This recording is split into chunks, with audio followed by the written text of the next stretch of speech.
আমি কোনো অভিনেতা নই। যারা অভিনয় করে তাদের ভাব বিনিময়টা হয় এক্সপ্রেশনে আর বলার ভঙ্গিতে।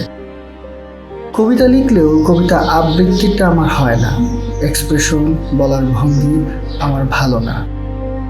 কিছু মানুষ থাকে যারা আমি তোমাকে ভালোবাসি কথাটা বললেও যেন কানে বাজে আমি তোমাকে ঘৃণা করি, কিংবা এই শুয়ারের বাচ্চা।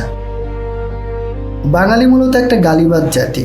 এরা মাকেও তুই বলে ডাকে, কবি কবিতা লেখে মা তুই বলে। তোমাকে মনে পড়ে, তোমাকে মনে পড়ে ভীষণভাবে। মনে পড়ে শুধুমাত্র রাতের অন্ধকারে বাঘের মাংসাশী ক্ষুধার মতো করে নয়। মনে পড়ে আমার অনিয়ন্ত্রিত জীবনের সন্ধ্যায় কাপড় ধোয়ায় সাবান কেসে তোমার ব্যবহৃত রেখে যাওয়া সাবানের দিকে চাতক পাখির মতো তাকিয়ে থাকায়। একবার ভাবি স্পর্শ করি, কারণ স্পর্শ আছে। কিন্তু মনে পড়ে আমি অস্পৃশ্য, আর আমি দেখি সাবানটা কেমন কোমলতা হারাচ্ছে।